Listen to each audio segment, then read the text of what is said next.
So welcome to our budget hearing, where I will be sharing with my partner Rick Wood our proposed budget and the thinking that went behind the development of the budget this year. It's a wonderful evening. It's an exciting evening. After the budget presentation, we will move into our Meet the Candidates Forum, which will be the community's opportunity to meet and hear from the candidates who are running for the Board of Education.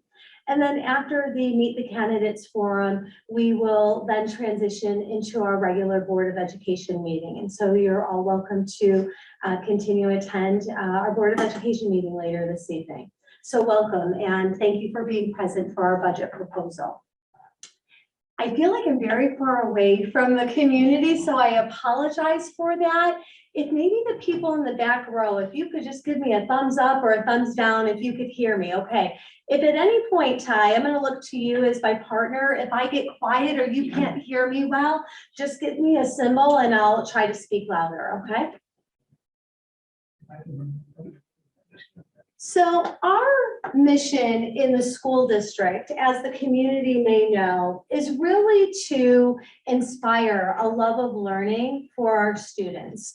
We want to make sure that our educational programs and opportunities not only excite them and engage our students and develop a love of learning, but ultimately, we really want them to be confident community members, whether they land and stay in the Spencerport community or they go globally. We want them to take that knowledge in a confident way and really be confident community members. In developing the budget, the Board of Education has three goals. One, it's to either maintain or enhance the instructional programs for our students. So we're constantly looking at our course catalog, the instructional opportunities that we're creating. The other budgetary goal of the board is to either remain or be under the tax levy cap. We want to make sure that we are being fiscally responsible in our budget development while maintaining and improving our instructional opportunities. And then the third goal of the board is to make sure that we're managing our short-term and our long-term reserves and our savings in the district. So this year, in addition to the board's goals, we had a number of budgetary priorities that we discussed for the past few months as we developed the budget. As you can imagine, we're starting to think about, as we transition out of the pandemic, what do we know about our students in terms of their learning, their lost instructional time? How are they presenting in the classroom and what needs do they have? So over the past few months, we've been talking with administrators, teacher leaders, teachers in our school district to really distill what our instructional programs need to look like. And one of the common themes that we continued to hear in those conversations was a need to really consider small classroom sizes. We continued to hear student engagement being an area of focus and need, and needing to really connect on a personal level with our students. So in this year, we prioritized as much as possible smaller classroom sizes, both at the elementary and the secondary level. We also really looked strategically at certain cohorts or grade levels of students. And we wanted to make sure that our instructional programs and our class sizes were smaller at specific grade levels. Whether that may be students who were transitioning, for example, to the high school for the first time, our 9th and 10th grade students, knowing that much of their middle school years were interrupted with the pandemic. Also talking with administrators at the elementary level, we recognize that certain grade levels or cohorts of students really struggle to transition into school for the first time. So our youngest students really requiring smaller class sizes, not having the opportunity to socialize the way that traditionally they may have, attend preschool and so forth. So we're targeting specific class sizes for certain grade levels. In addition, we know, and I don't think this will be a surprise to the community, that like our community and our region, we are seeing an increase in mental health needs. We see more stress, more anxiety. So how we are coping and supporting mental health needs, as well as family outreach. So our budgetary priorities, we want to make sure our budget can support those endeavors, as well as increased security. So unfortunately, sometimes when you see increased mental health needs, you also see an increase in behavior. And we want to make sure that our buildings are as safe and secure for our students as possible. Another budgetary priority in our spending plan has to do around technology. We want to make sure that we have sustainable initiatives around technology, how our students are using their one-to-one devices. This also includes the purchasing of software for our students to learn on, our teachers to utilize, as well as making sure that we have appropriate network capacity and cybersecurity.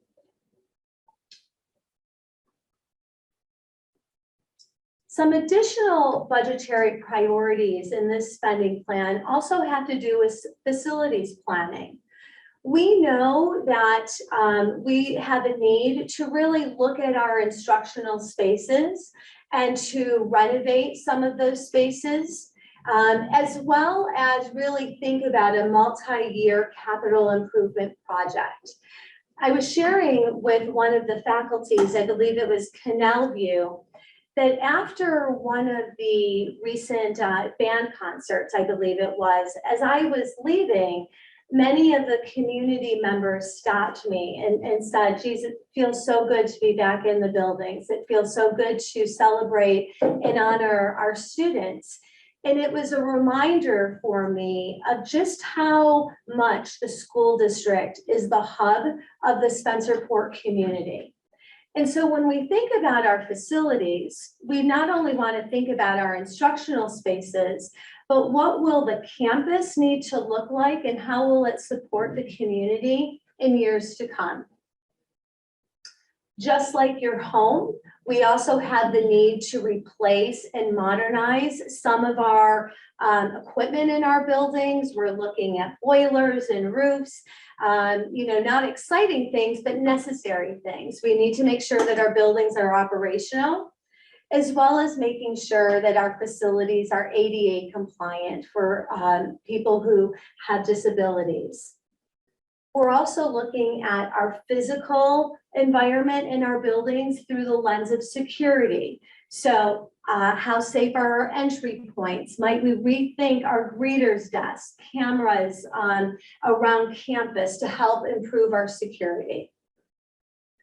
And finally, our budgetary priorities had to do with our financial planning and sustainability. We want to make sure that we're utilizing in a very strategic way our federal grant funding, as well as I shared, focusing on a multi-year sustainable spending plan and managing our district reserves. So these were the priorities that we really anchored into when we were developing the budget. I want to share a little bit about the budget. So again, our community members will be voting on an a little bit over an $88 million budget this year. That's in comparison to our adopted budget last year of a little bit of $87.5 million.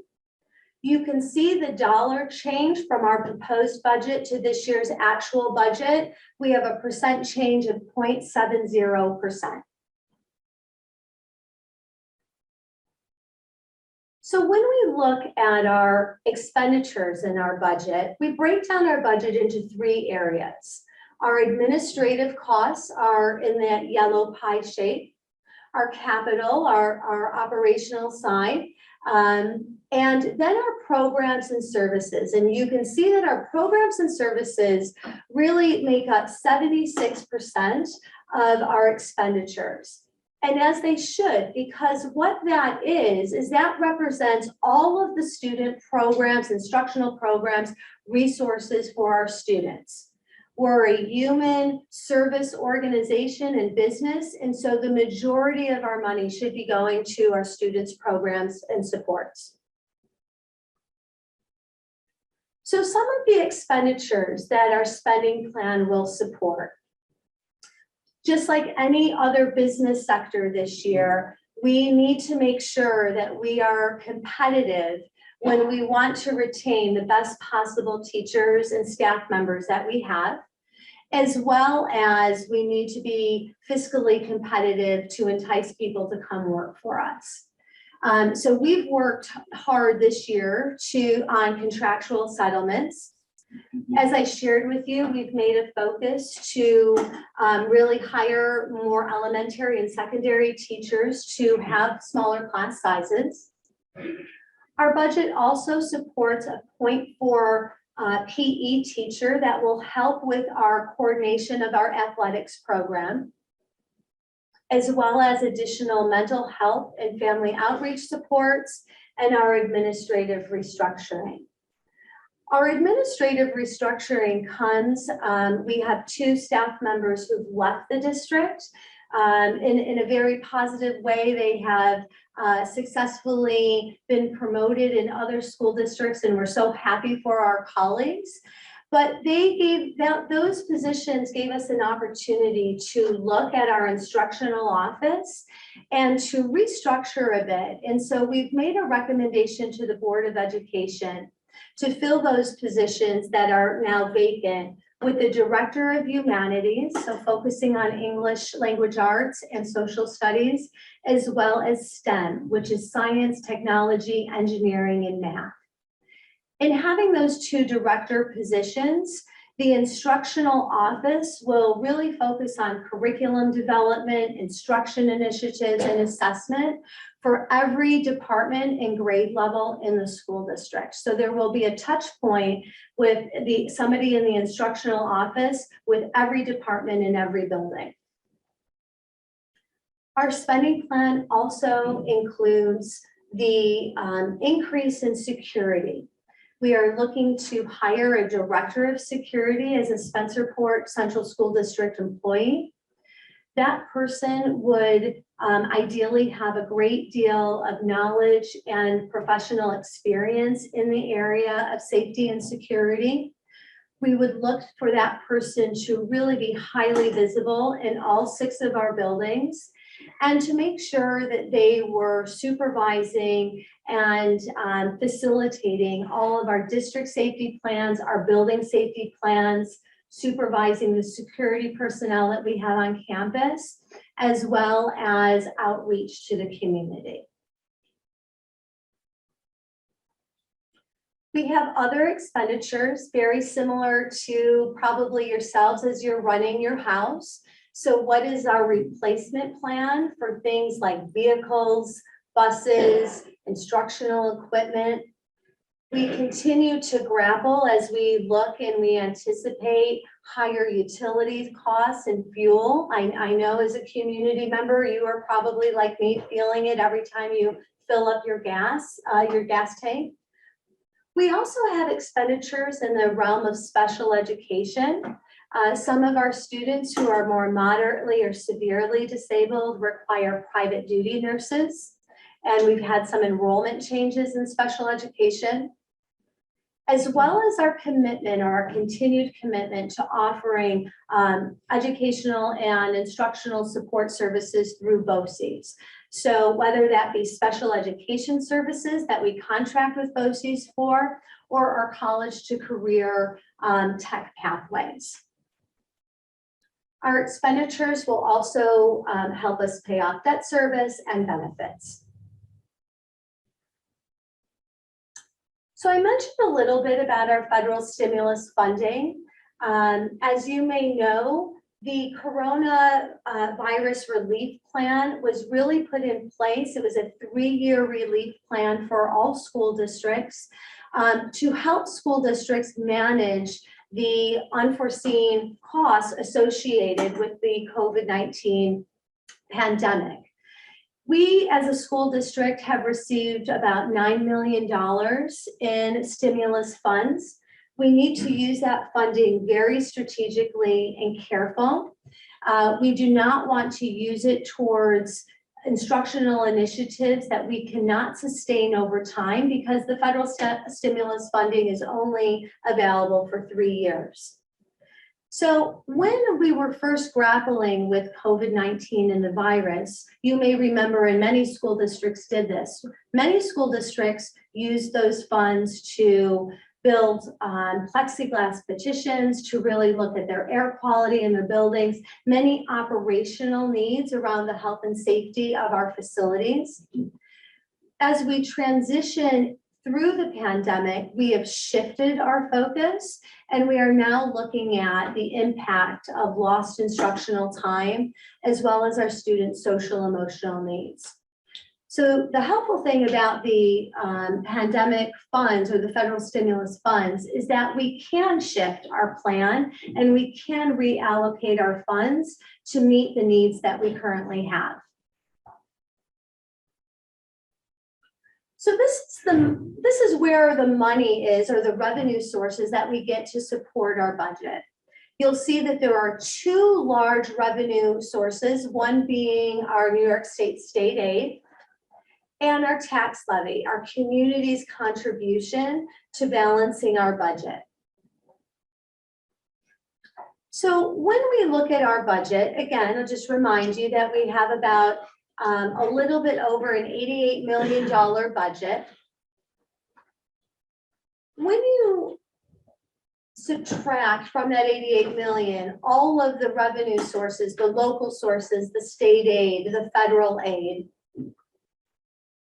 we have a balance of about a little bit shy of $43 million. Again, we ask the community in the form of our taxes to support the budget. Our tax levy a little bit, 41.5 million, which brings our budget to a balance of a little bit shy of 1.5 million. So I've shared with you the recommendations. We now have a $1.5 million deficit that we have to think about. And what we did is we went to the Board of Education and we shared these are our recommendations, and we would like to close that gap using our reserves or using our savings. And so the board gave permission for that to achieve a balanced budget.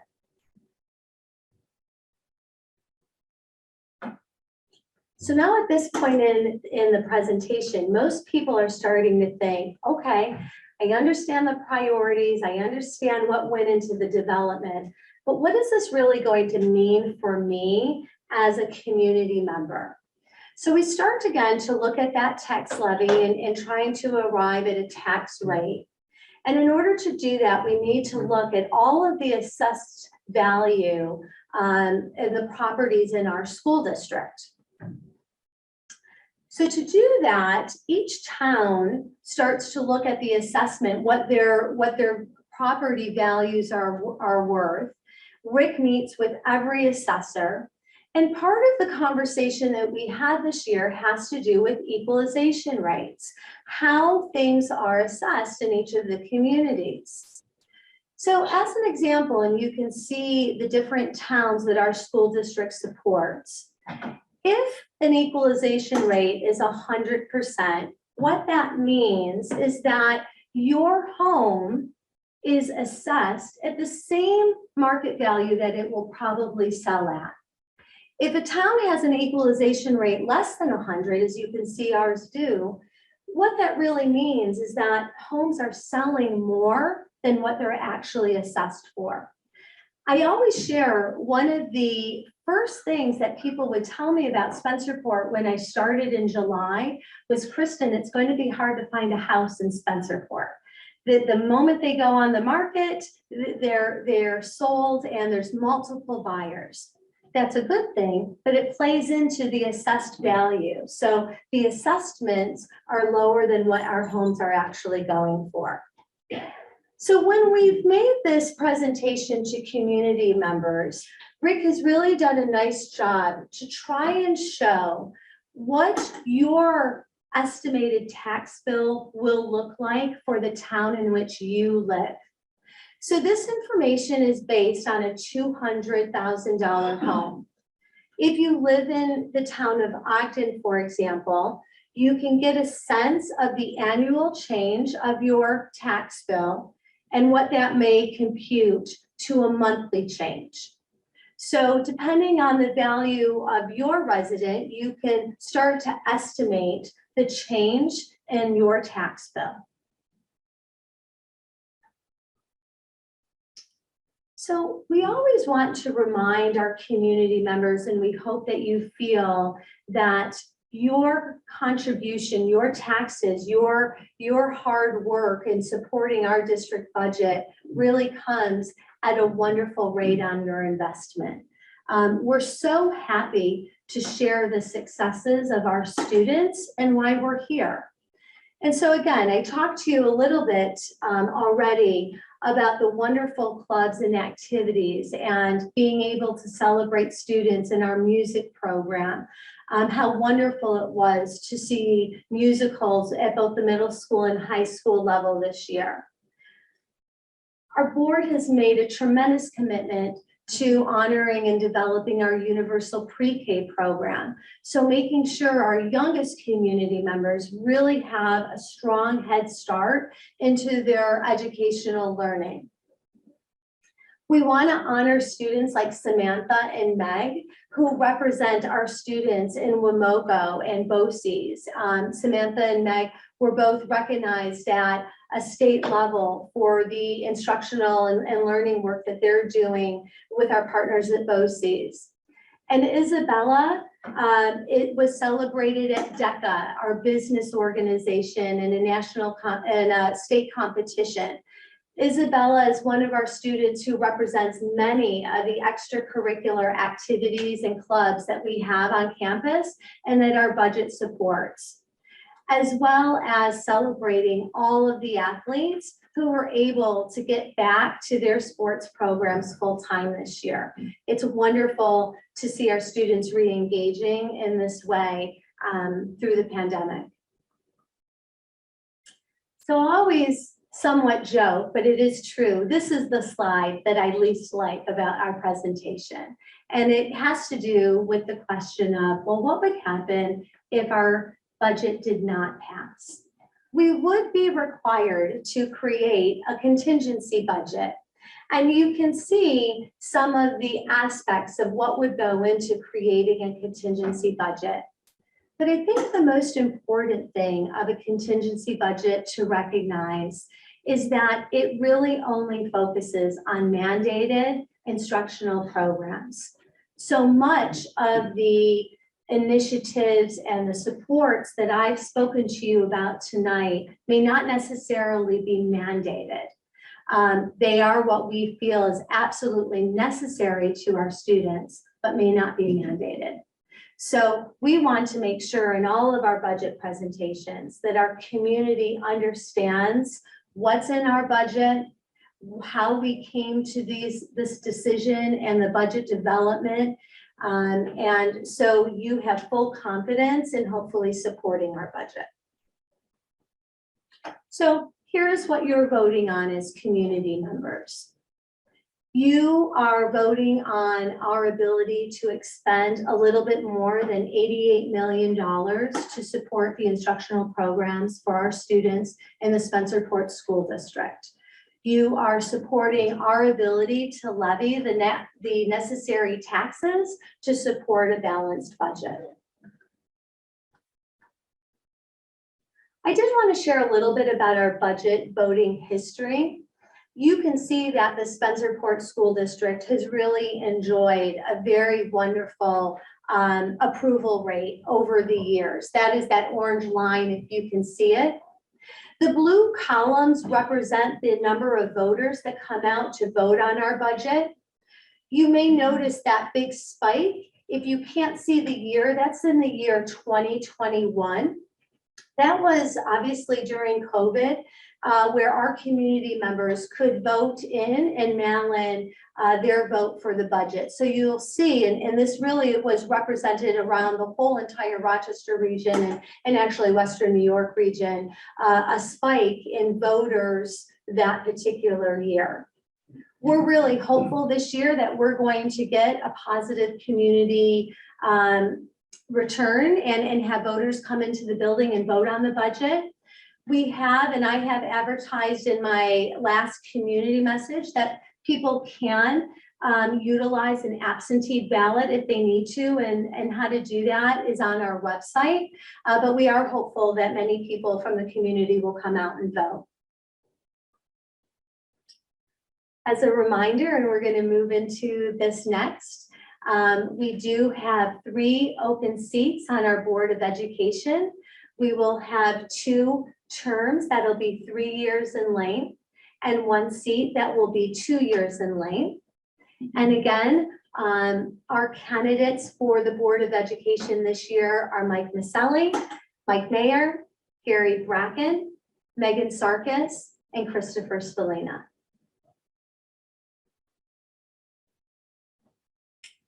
That finishes, or concludes our budget information of tonight, but I'd love to open it up to you as our community. If you have any questions, whether it be about the budget development process or specific questions that you might be pondering.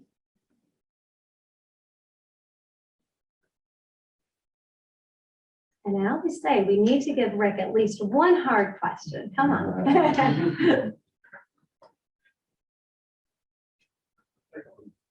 Thank you. My name is Peter. Just curious why the COVID relief fund money couldn't be used to cancel out any increase in budget this year. So it's, as Superintendent Swann mentioned, it's to be used in very specific ways, and it's not to be used to help reduce the tax levy. I do have a question. If we aren't using these funds, why don't we just return them? Can they be returned to the federal government? Well, we are utilizing them. We are utilizing the federal funds.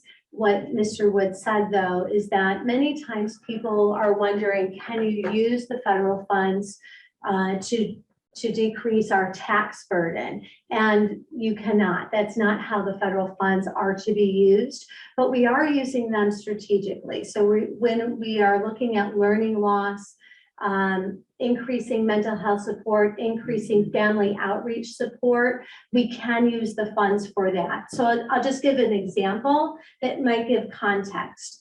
So this year we have partnered with Rochester Regional Health to bring in mental health counselors into our school district. Those counselors not only meet with students who are requiring additional mental health support and behavioral support, but they're also meeting with families and providing family outreach. Without that support, that might look like a family who would have to take their child out of school, have to bring them to Rochester Regional Health, engage in that type of work, miss school, and have maybe perhaps a financial burden. So it's those types of outreach efforts that we're able to support with our federal funds. Yes. For those children that are 12 and older in New York State, no consent being required for the medical care, I need to know as a parent that my child is not going to be accepting some kind of medical care in your school system without my knowledge. That including mental health concerns. So all of our programs would require your collaboration, including our mental health support. So whether it be through Rochester Regional Health or just the support of our pupil personnel staff, so our counselors, our school psychologists, we always have practices that involve partnering with parents and seeking consent for support. Right, but if a child were to come into the situation and that person was there for support, understandable, would that phone call be made to me before an action is created by that individual? In regards to mental health support, absolutely, yes. Unless we find, God forbid, a dire situation where a student might be trying to harm themselves, in those situations, we have an obligation to immediately intervene. But I don't think that that's what you're referencing. I think you're referencing mental health support and making sure that parents are involved in that decision making.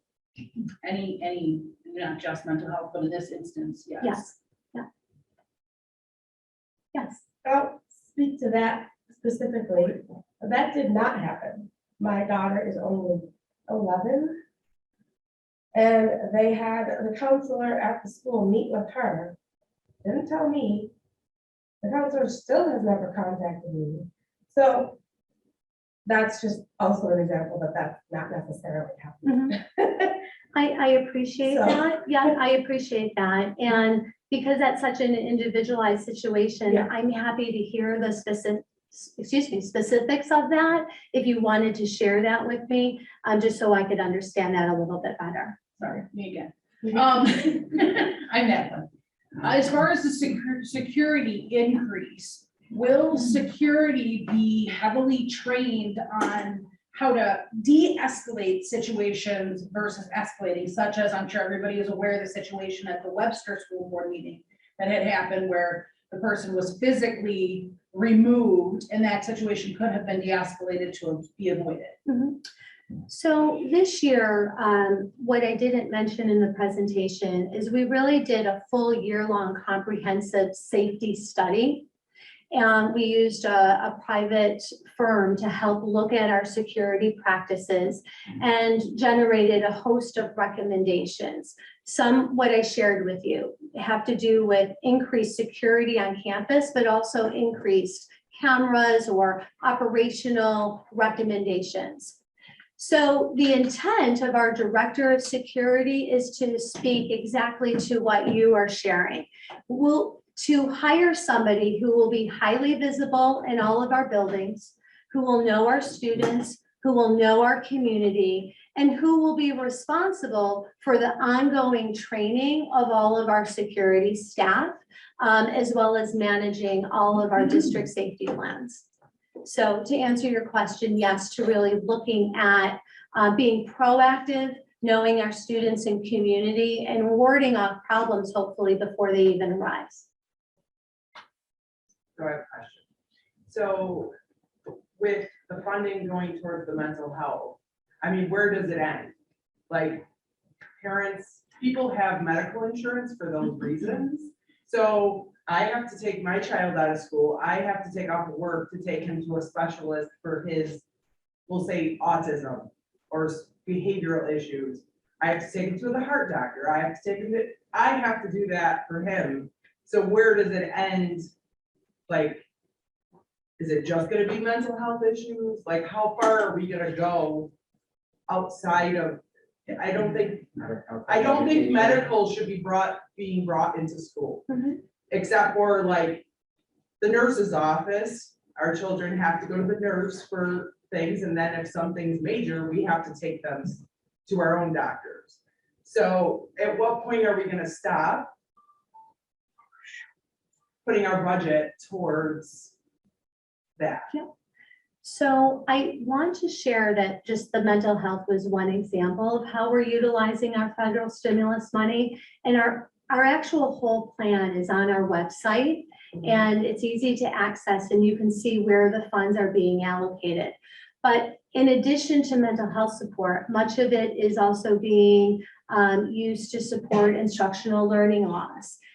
We've hired instructional coaches and teacher leaders to help improve instructional practices and learning for students. So I just don't want to have you have a belief that it's just mental health related, but there are many ways and initiatives that are being supported. And again, I can make sure that you have the link, but it is on our website if you'd like to look at the whole plan. Does you see what I'm saying? Like, we're going, now we're gonna, put money towards the budget for mental health for all the students, and then what's next? Like, are we gonna add medical, like, Procedure. right? How like- involved is the school and the district gonna be in personal things like medical situation in our children, when it's really just the district's duty and the educator's duty just to educate? How much further do you want to go get involved into personal life when it comes to medical issues? Well, again, I just, because I also want to be cognizant of our Meet the Candidates night, but I just want to anchor us back into what the budget priorities were. And so after speaking with the administrators and the teachers who really service our students on a day-to-day basis, they are the drivers of articulating what our students need as they work with them every day. And so we feel that those budgetary priorities were really the priorities this year that our spending plan needed to support. I'm going to take one more question, and then I think we need to transition to the Meet the Candidates night. Hi, my name's Alex. A question on the mental health thing, because as somebody who used to go to Canal View, and got counseling at one point because of bullying, how are you guys going to pay it? I don't mean this in a rude way, but how are you guys going to pay more attention to the situations happening between people like bullies and an innocent person? And how necessarily are you going to get involved with the situations between, or talks between counselors and students? Because I have heard about so many kids who have talked with a counselor at their school and specifically told them something that they didn't want to say to their parents because they were either too scared to or really knew what would be the outcome would be, and the counselor did it anyway. So do you guys know what type of people you are hiring, and do you know what conversations are happening between them? So yes, we know the people that we're hiring and the credentials that they bring to the services and the organizations if we contract out.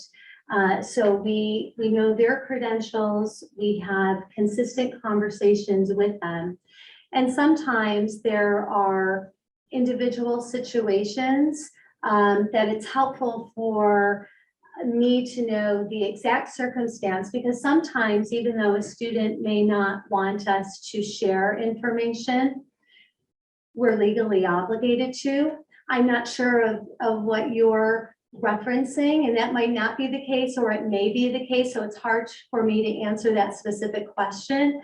But we are really partnering with our outside partners and have a real sound understanding of the people who are coming into the buildings. I have one more question related to just any medical stuff, not necessarily mental health, whatever. I know you want to get off that topic right now, but HIPAA. Is the school going to be legally obligated to provide HIPAA regulations, just like the medical facilities would be? If you have an RRH representative here, those HIPAAs should also be being followed. We have sound practices with Rochester Regional Health. And if you have specific questions, I'm happy to share with you what those practices and policies are specific to your concerns.